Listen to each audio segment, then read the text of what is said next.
اعوذ باللہ من الشیطان الرجیم، بسم اللہ الرحمن الرحیم۔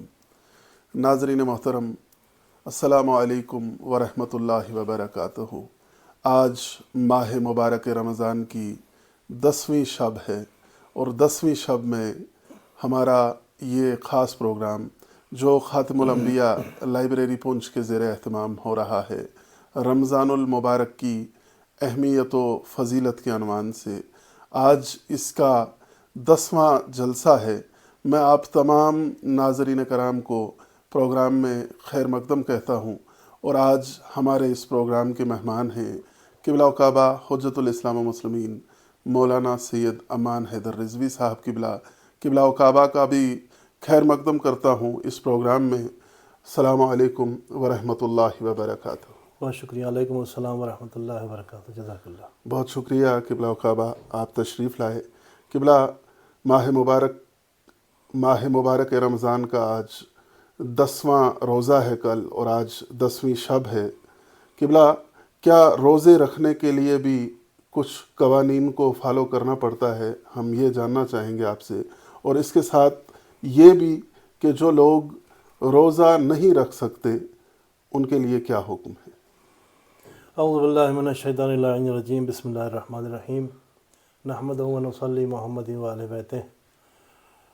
روزے کے حوالے سے مولا متقیان حضرت علی بن ابی طالب علیہ الصلوۃ والسلام کا ارشاد گرامی ہے، الصیام اجتناب المحارم کما یمتنع الرجل من الطعام والشراب۔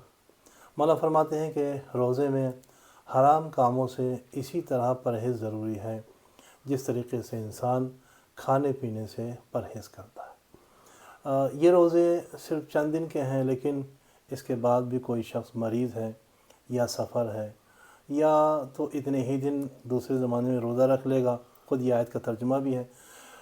اور جو لوگ صرف شدت اور مشقت کی بنا پر روزہ نہیں رکھ سکتے، جیسے بیمار ہیں، بوڑھے ہیں یا بوڑھی عورتیں ہیں، وہ ایک مسکین کو کھانا کھلا دیں، اور اگر اپنی طرف سے زیادہ نیکی کر دیں، یعنی نیکی جتنا زیادہ اتنا بہتر ہے، وہ بھی بہتر ہوگا۔ لیکن روزہ رکھنا بہرحال تمہارے حق میں بہتر ہے اگر تم صاحبان علم ہو۔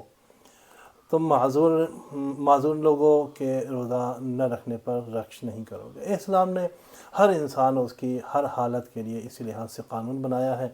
اس آیت کریمہ جو میں نے جس کا ترجمہ آپ کے درمیان میں نے کہا، اس میں مسافروں، بیماروں، بوڑھے لوگوں کو روزہ نہ رکھنے کا حکم دیا گیا ہے، اور اس میں کہا کہ اگر انسان ان حالات میں روزہ نہیں رکھ سکتا تو پھر کیا کرے؟ کہ پھر دوسرے دنوں میں اس کی قضا بجا لائے۔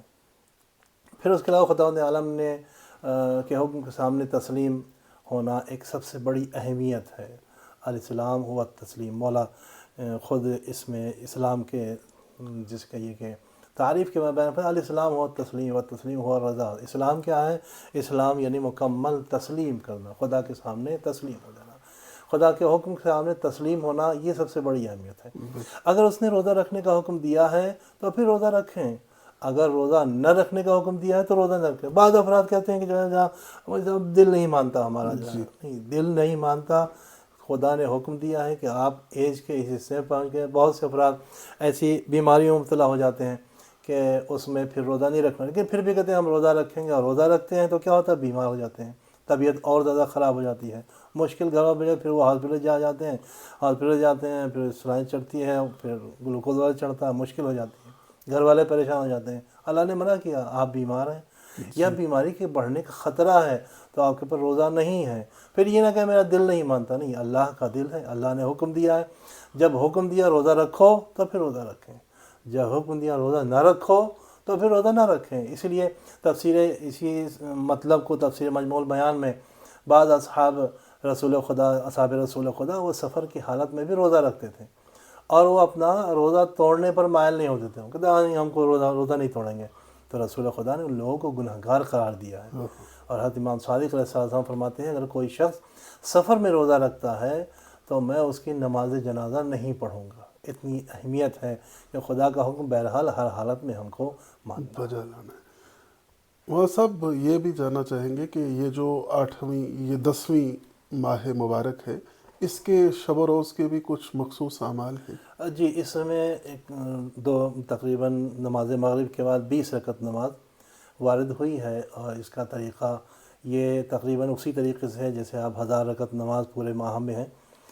اس میں بھی 10ویں شب کی یہ 20 رکعت نماز ہے جو نماز مغرب کے بعد پڑھی جائے گی۔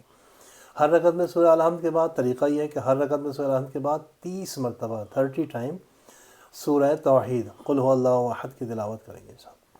اور مثلا کہ نیت بہرحال شب 10ویں ماہ مبارک میں پڑھتا ہوں، دو رکعت کر کے پڑھیں گے، 2 رکعت قربۃ اللہ، پھر 2 رکعت، پھر 2 رکعت، پھر 2 رکعت، اس طریقے سے تقریباً 10 مرتبہ 2 کر کے پڑھیں گے تو 20 رکعت ہو جائے گی۔ ہر رکعت میں سورہ الحمد کے بعد 30 مرتبہ سورہ قل هو اللہ احد کی تلاوت کریں گے۔ کیا فائدہ ہے اس کا؟ انسان یہ سوچتا ہم یہ عمل کریں تو اس کا فائدہ کیا ہے؟ تو پروردگار عالم رسول خدا کو کہ زبانی یہ بیان فرماتا ہے کہ اللہ اس کے رزق میں وسعت عطا فرمائے گا، اور وہ فائزین میں سے ہوگا۔ فائزین یعنی کامیاب ترین لوگوں میں سے اس کا شمار ہوگا۔ قبلہ دعا کا بھی آپ نے ذکر کیا، 10ویں ماہ مبارک کی شب کے لیے دعا جو مخصوص دعا ہے، اس مخصوص دعا کے جو دروس زندگی ہیں ان کے بارے میں آپ کچھ بیان فرمائیں۔ جزاک اللہ۔ اس ماہ رمضان مبارک کے 10ویں دن کی دعا وہ یوں ہے کہ بسم اللہ الرحمن الرحیم، میں ترجمہ بھی تاکہ ہم ترجمے پہ زیادہ دھیان دیں۔ اللہم بار الہ اجعلنی فیہ من المتوکلین علیک، پروردگارہ تو مجھے اس دن میں اپنی ذات پر توکل اور بھروسہ کرنے والوں میں سے قرار دے۔ وجعلنی فیہ من الفائزین، اور مجھے تو اس مہینے میں اپنے نزدیک کامیاب لوگوں میں سے قرار دے۔ وجعلنی فیہ من المقربین الیک، پروردگارہ مجھے اس دن اپنے مقرب ترین بندوں میں سے قرار دے۔ بے احسان کا یا غایت طالبین، اپنے احسان سے اے طلب کرنے والوں کے مقصد حاصل۔ موضوعات کے عنوان سے یعنی درس زندگی کے حوالے سے 3 درس یہ دعا ہمیں دے رہی ہے کہ ہمیں خدا پر بھروسہ کرنا چاہیے، اور خدا سے کامیابی کی دعا کرنی چاہیے، مقرب بندوں میں سے ہونے کے لیے بھی دعا کرنی چاہیے، خدا ہمیں مقرب بندوں میں سے قرار دے۔ قبلہ جیسا کہ آپ نے فرمایا کہ اس مخصوص دعا کا یہ درس ہے کہ خدا پہ بھروسہ کرنا چاہیے، یہ توکل اور بھروسہ جو اس دعا میں آپ نے بیان فرمایا ہے، جاننا چاہیں گے کہ یہ توکل و بھروسہ کیا ہوتا ہے، اور یہ توکل کا نتیجہ اور فائدہ کیا ہے؟ جی، توکل کے عنوان سے ناظرین اور حاضرین اور سامعین کی خدمت میں یاد کروں کہ پروردگار عالم سورہ آل عمران آیت نمبر 159 میں 159 میں ارشاد فرماتا ہے کہ فَبِمَا رَحْمَةٍ مِّنَ اللَّهِ لِنْتَ لَهُمْ وَلَوْ كُنْتَ فَظًّا غَلِيظَ الْقَلْبِ، رحمت الہی کے سبب تم ان کے سامنے نرم اور مہربان ہو، اگر تم سخت خو ہوتے تو وہ تم سے دور ہو جاتے، لہذا انہیں معاف کر دو، ان کے لیے مغفرت طلب کرو، اور کاموں میں ان سے مشورہ لیا کرو، لیکن مصمم ارادہ کر لو تو پھر ڈٹ جاؤ، خدا پر توکل کرو، کیونکہ خدا توکل کرنے والوں کو پسند کرتا ہے۔ مولا متقیان حضرت علی علیہ السلام ارشاد فرماتے ہیں الایمانُ لہو ارکان الاربعہ یا اربع ارکان، فرمایا کہ ایمان کے 4 رکن ہیں، التوکل علی اللہ، اللہ پر بھروسہ رکھنا، اپنے کاموں کو اللہ کے سپرد کر دینا، قضاء الہی یعنی اللہ کے فیصلے پر راضی ہو جانا، اور فرمان خدا کے سامنے، حکم خدا کے سامنے سر تسلیم خم کر دینا۔ اب توکل کا نتیجہ کیا ہے، اس کا فائدہ کیا ہے؟ قرآن میں سورہ طلاق میں پروردگار نے ارشاد فرمایا وَمَن يَتَوَكَّلْ عَلَى اللَّهِ فَهُوَ حَسْبُهُ إِنَّ اللَّهَ بَالِغُ أَمْرِهِ قَدْ جَعَلَ اللَّهُ لِكُلِّ شَيْءٍ قَدْرًا۔ بعض روایات میں ہے کہ اگر انسان اپنے رزق میں برکت چاہتا ہے تو اس آیت سورہ طلاق آیت نمبر 3 کی دن بھر میں کئی مرتبہ اس کی تلاوت کرے۔ ترجمہ کیا ہے اس کا؟ فرمایا کہ پروردگار کا ارشاد گرامی ہے جو شخص اللہ پر توکل کرے تو اللہ اس کے امر کے لیے کافی ہو جاتا ہے۔